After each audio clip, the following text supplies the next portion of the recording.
안녕하세요. 저는 올해 36살이고 자녀 2명을 키우고 있는 남자입니다. 처음 제 아내를 만난 게 된 건 제가 29살 때입니다. 재수를 하는 바람에 늦게 대학교를 졸업을 했고 저는 생애 첫 회사를 다니고 있었습니다. 그때 당시 아내는 회사에서 비품과 영수증 관리를 도맡아 하던 계약직 사원이었죠. 그런데 어느 날부터인가 아내는 저에게 자꾸만 마실 거를 건네주는가 하며 퇴근하면 자신이 맛있는 걸 사주겠다고 말을 걸었었죠. 하지만 그때 당시 저는 만나고 있는 여자친구가 있어서 정중하게 거절을 했죠. 그렇게 시간은 빠르게 지나가던 어느 날이었습니다. 여자친구의 생일이 하루 앞으로 다가왔고 저는 몰래 이벤트를 준비하려고 여자친구의 원룸 자취방으로 찾아갔습니다. 그날은 여자친구가 친구들과 생일 파티를 하고 들어온다고 했기에 아무런 생각도 없이 비밀번호를 누르고 들어갔는데 여자친구는 어떤 남자와 단둘이서 바람을 피우고 있더군요. 저는 평소에 자존심이 너무 센 성격이었기에 그냥 별말 없이 준비했던 선물을 집 안으로 집어 던지고는 뒤돌아서서 나와버렸습니다. 뒤에서 여자친구의 목소리가 들렸지만 저는 돌아보지 않았습니다. 정말 서로 좋아했고 충격적인 그 상황에 힘들지 않았다면 거짓말이겠죠.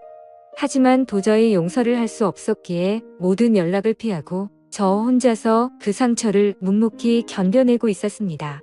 그런데 제가 그렇게 힘든 걸 아는지 모르는지 계약직 사원이었던 아내는 제게 매일같이 호감을 표시하더라고요. 사실 저는 아내에게 관심이 없었습니다. 외모는 평범하면서도 귀여운 편에 속했지만 여자에 대해 진절머리가 났던 상태였습니다. 하지만 아무리 거절을 해도 계속해서 제게 달라붙길래 그냥 퇴근하고 술이나 한잔하자고 말하게 되었죠. 그날 얘기를 들어보니 아내는 가정 환경이 썩 좋지가 않았습니다. 돈을 벌어서 혼자 계시는 어머님과 어린 남동생의 뒷바라지를 하고 있다더군요. 물론 저보다 어린 나이에 기특하게 열심히 사는 모습이 좋아 보였지만 그저 그런 마음일 뿐 아내에게는 전혀 마음이 가지가 않았습니다. 그렇게 퇴근 후 술을 마시는 게 몇 번이 반복되다 보니 점점 외로워져서 정신을 놓은 건지 아내와 함께 시간을 보내게 되었습니다.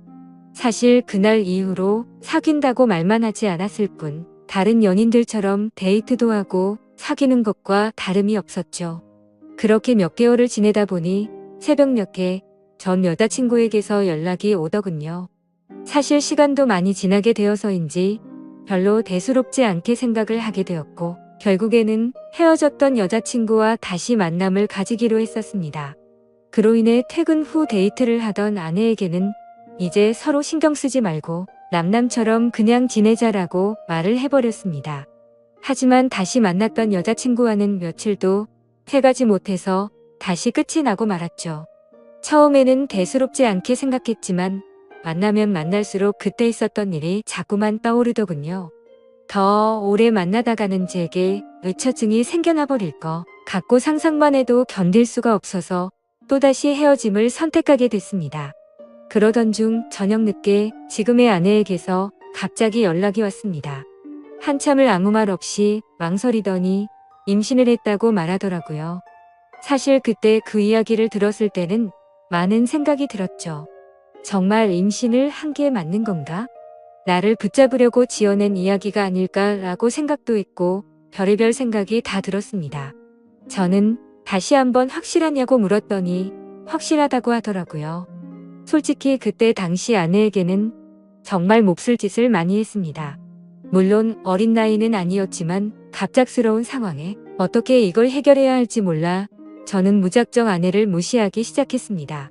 정말 지금 생각해봐도 제가 너무 무책임하기 짝이 없었습니다. 매일같이 울고불며 이야기를 했지만 저는 끝끝내 아무 말도 하지 않고 모르쇠로 일관했었으니까요. 그리고 눈물만 뚝뚝 흘리는 어린 아내에게 따뜻한 말 한마디도 한 적이 없었습니다.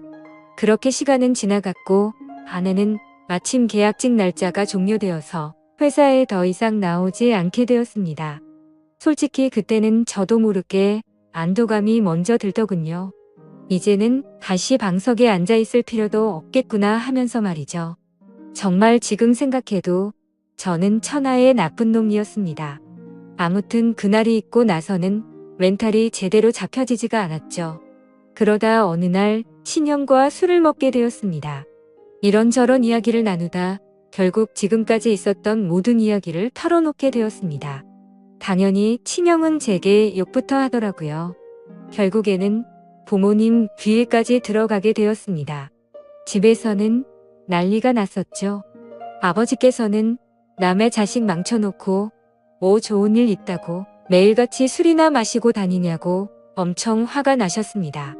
어머니와 친형까지 저희 행동에 엄청나게 비난을 했었고 부모님께서는 집에 한번 데리고 오라고 하셨고 저는 또 모르쇠로 일관했습니다. 하지만 어느 날 형은 제 휴대폰 연락처를 뒤지게 되었고 아내의 연락처를 알아내어서 저를 제외한 가족들이 아내를 만나게 되었습니다. 그러고는 며칠 뒤에 저는 모르게 아내를 집으로 부르셨습니다. 저는 당연히 아무 생각 없이 친구들과 술을 마시고 늦게 집으로 들어갔는데 제 아내가 집에 와 있어서 정말 얼마나 깜짝 놀랐는지 모릅니다. 일단 어쩔 수 없이 저는 아내와 나란히 부모님 앞에 앉게 되었고 부모님께서는 앞으로 어떻게 할 거냐고 화를 내셨습니다. 저는 그냥 술김에 짜증도 나고 이 상황을 빨리 벗어나고 싶은 마음이 컸습니다. 그래서 홧김에 저는 그냥 결혼할 테니까 더 이상 좀 그만하라고 앞으로 이 문제로 왈가불가 하지 말아달라고 말했습니다. 솔직히 홧김에 그런 말을 하긴 했지만 당연히 그때 당시 저는 이 말을 한다고 해서 정말 결혼할 생각은 없었습니다. 부모님 역시 그러라고 말씀하실 일은 절대 없다는 확신에 차서 한 말이었죠. 하지만 예상외로 아버지께서는 그때 그 자리에서 또박또박 말씀하시더군요. 그러면 지금 처잡은 부모님이랑 조만간 만나서 이야기를 하고 싶으니 부모님이 시간 되실 때 자리를 한번 마련해 보자고 하시더군요. 이때 당시도 설마라는 생각을 가지고 있었고 술에 취해서 그냥 대충 상황을 정리하고 얼른 일어나서 제 방으로 들어가 버렸습니다. 그렇게 아내는 집으로 돌아갔고 저는 술이 점점 더 올라오더니 제게 말도 없이 집에 찾아온 게 너무 화가 나더라고요. 그래서 새벽 늦은 시간에 전화를 걸었습니다. 차마 입에 담을 수 없는 욕이란 욕을 다하면서 막말을 엄청 쏟아냈습니다. 아내는 저희 부모님이 비밀로 하라고 해서 미리 말 못했다며 그저 미안하다고 울기만 하더라고요. 아무튼 그날 이후로는 부모님과도 말을 하지 않았습니다. 그러자 부모님께서도 저를 없는 사람 취급하시더군요. 그러다가 며칠이 지나서 친형이 제게 얘기 좀 하자고 부르더군요. 무슨 일인가 싶어서 형과 이야기를 하는데 오늘 부모님께서 아내분 어머님을 만나 뵙고 왔다는 이야기를 제게 해주더라고요. 오늘 가보니 그쪽 상황이 많이 힘든 걸 알게 되었답니다. 얘기를 해보니 아내가 벌던 돈들은 전부 처가 댁에 장모님과 처남의 생활비로 다 들어갔었고 지금까지 아내가 모아놓은 돈도 없다고 말하더군요. 그쪽이 형편이 좋지 않아서 당장 혼수조차 부담하기가 힘든 상황이라며 제게 어떻게 하려고 이런 일을 벌인 거냐고 묻더라고요. 저는 그 말을 듣고 속으로 만세를 불렀습니다. 이제 부모님께서도 이 결혼을 포기하시겠구나 라는 생각이 들었던 거죠. 그리고 그때 당시에 저도 취직을 한 지 얼마 되지 않았었기에 모아둔 돈이라고는 고작 1,000만 원 가량 밖에 없었거든요. 하지만 보수적인 성격이었던 저희 부모님은 고집을 꺾지 않으셨습니다. 결혼식이야 가족끼리 조촐하게 치르면 되는 거고 집 문제야 본가에서 같이 살면 다 해결되는 문제니 뭐가 문제냐며 제 기대를 꺾어버리셨습니다. 결국 순식간에 결혼 날짜를 잡게 되었고 일정대로 척척 진행이 되더군요. 저는 그때부터 너무 당황했고 속이 타들어갔습니다. 그렇게 좋아하지도 않았던 여자랑 결혼을 해서 평생을 함께할 생각에 암담하더군요. 그리고 부모님의 고집만 내세우니까 점점 화가 나서 크게 대들기도 했습니다. 제 앞으로의 인생이 달린 문제인데 왜 이렇게 무책임하게 진행하냐고 화를 냈죠. 그러자 부모님은 네가 저지른 문제는 성인이 된 네가 책임지는 게 맞는 거고 네가 결혼한다고 하지 않았냐고 되묻자 저는 할 말이 없어졌습니다. 그냥 그때 당시에는 모두가 저를 망치게 만들려고 하는 것만 같아서 사소한 거 하나하나 다 마음에 들지 않았고 고슴도치처럼 모든 게 날이 서서 삐뚤게 느껴졌습니다. 아내에게도 못된 말을 계속했습니다.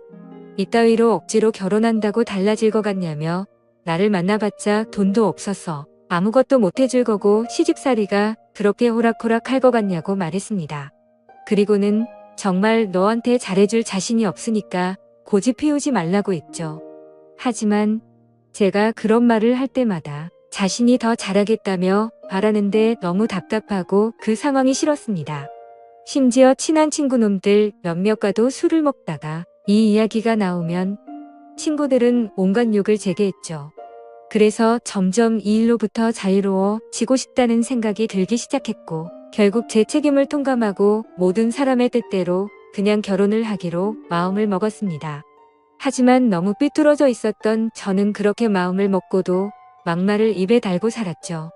부모님께는 잘 살 자신이 없으니 행복한 결혼 생활을 할 거라는 기대는 하지도 말라고 했고 아내에게도 늘 차갑게 몹쓸 말들을 많이 했습니다. 그리고 결국에는 결혼을 하게 되었습니다. 정말 좋아서 한결혼도 아니었으니 신혼생활은 말할 것도 없었습니다. 신혼여행은 해외여행은커녕 국내에 있는 흔한 여행지로 갔습니다. 심지어 그곳에 가서도 아내는 내팽겨쳐두고 혼자서 이곳 저곳 돌아다녔고 거의 말도 하지 않았습니다. 그리고 나서 일상생활을 하면서도 퇴근하고 집에 들어오면 게임을 하거나 TV를 보면서 지낼 뿐 아내와는 일상적인 대화는 나누지도 않았습니다. 그리고 주말이나 노는 날에는 저는 항상 밖에서 친구들과 놀고 술을 먹다가 들어오고는 했죠. 평범한 부부들은 아내가 아기를 가졌을 때 극진히 대접받는다고 하지만 저희 부부는 그렇지 못했기에 제 아내는 그런 대접은 전혀 받지 못했습니다. 오히려 제 눈치를 보느라 뭘 먹고 싶다라는 이야기조차 단 한 번도 한 적이 없었죠. 그렇게 아내는 제게 불평이나 불만을 전혀 말하지 않았습니다. 그냥 묵묵히 혼자서 어머니와 집안일을 했죠. 하지만 저도 사람인지라 마음이 안 좋을 때도 있었지만 자존심이 쓸데없이 너무 강한 나머지 그러게 내 말 듣지라는 생각으로 그냥 그러려니 하고 넘어갔습니다. 그러다 어느 날 새벽에 예정보다 진통이 일찍 와서 정신없이 산부인과로 향했습니다. 그런데 남들과 달리 하루가 꼬박 넘어가게도 출산이 되지 않아서 슬슬 걱정이 되었지만 결국에는 고생 끝에 어렵게 출산을 하게 되었습니다. 출산 후 지쳐 누워있는 아내를 보고 있는데 저도 모르게 갑자기 울컥해서 눈물이 나더군요. 힘없이 늘어져 있는 모습에 뭔가 모를 마음이 들었죠. 하지만 쓸데없는 자존심에 그 눈물조차 보이기 싫어서 그냥 문 밖으로 나가버렸습니다. 그날 장모님과 처남이 아내의 손을 꼭 잡고 있을 때도 저는 아내의 손을 잡기조차 겁이 나더라고요. 제가 무슨 자격이 있어서 그 손을 잡을 수 있을지. 그냥 무심한 척 수고했다는 말 한마디를 남기고는 그렇게 나왔습니다. 그날 이후로는 제 아내에게 미안한 마음이 많이 생겨났습니다. 언제나처럼 무뚝뚝하게 아내를 대했지만 마음은 그렇지 않았죠. 예전과 달리 미안한 마음이 생겨났었고 그동안 미안했다는 말 한마디를 하고 싶었습니다. 그렇지만 왠지 모를 쓸데없는 생각에 아무런 말도 하지 못했던 거죠. 그러다 어느 날 제 어머니께서 간이 좋지 않으셔서 계속 정기검진을 받고 계셨는데 결국에는 이게 점점 상황이 악화되었습니다. 병원에 입원하셨을 때 친형과 어머니 그리고 아내가 번갈아 가면서 병실을 지켰습니다. 전 휴일에만 병실을 지켰고요. 자녀를 낳아서 키우고 계신 분들은 아마 아실 겁니다. 새벽이고 낮이고 아이가 잠도 안 들고 놀고 할 때마다 아내는 잠이 들지 못했습니다. 그렇다고 제가 애를 봐주고 하지도 않았으니까요. 그렇게 잠도 제대로 못 자고 병실에서 간호를 했으니 그 피곤함은 말로 표현할 수가 없을 거란 거 잘 알고 있었습니다. 그런데 그때조차도 따뜻한 말 한마디 하지 않았습니다. 병실에 있던 다른 분들조차 며느리가 진짜 효녀라며 저한테 장가 잘 갔다는 칭찬을 할 때도 아무런 말도 하지 못했습니다. 입이 두 개라도 할 말이 없는 건 당연했던 거죠.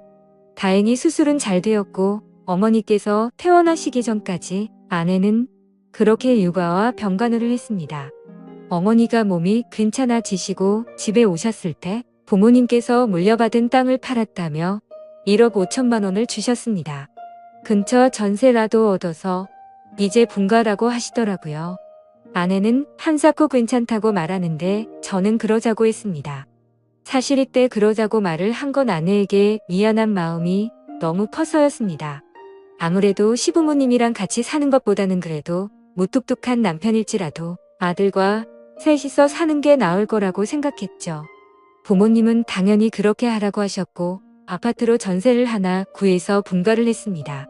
거의 말도 안 하고 했지만 간간히 아이도 같이 봐주고 이사하고 처음으로 레스토랑을 갔는데 맛있다고 웃으며 말하는 아내를 보면서 이때부터 정말 마음이 울컥해서 눈물이 날 뻔했죠.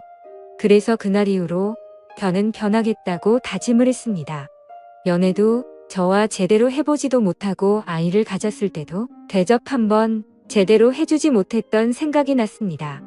그리고 시집살이와 시부모 병간호까지 해왔는데 이제 와서 돌이켜 생각해보니 그 흔한 레스토랑 한 번을 같이 와보지를 못했더라고요. 미안하고 너무 미안했습니다. 비록 무뚝뚝하게 말하고는 했지만 이때부터는 그래도 나름대로 다정하게 대했습니다. 그러다가 장모님께서도 평생 겪고 계신 질환으로 많이 아프시기도 했고 처남도 중학생이라서 아내는 간간히 처가에 들려서 집안일을 돕고 집에 들어오고는 했습니다. 나중에 알게 된 사실이지만 장모님께서는 류마티스 관절염을 손가락 마디마디에 걸리셨습니다. 이게 집안일을 하거나 할 때 끔찍할 정도로 아프다고 하더라고요. 하루는 그런 아내가 너무 안쓰러웠고 장모님과 처남까지 마음에 많이 걸렸습니다. 그래서 저는 아내에게 말했습니다. 그냥 장모님이랑 처남 다 같이 여기서 지내자고 말했죠. 진심으로 한 말이었습니다. 그랬더니 아내가 이러더군요. 미안해요. 앞으로는 자주 안 갈게요. 미안해요. 저렇게 말을 하더라고요. 아내의 저 말 뜻이 어떤 걸 의미하는지 다들 아실 거예요. 아내는 제가 처갓집에 자주 가는 걸 못마땅하게 생각해서 비꼬는 마음으로 저렇게 말을 한 걸로 오해를 한 거였습니다. 지금까지 하지 못했던 미안한 말과 참았던 눈물이 울컥해서 쏟아져 버렸습니다. 아내 손을 꼭 붙잡고 미안하다고 말하면서 애처럼 너무 서럽게 울어버렸습니다.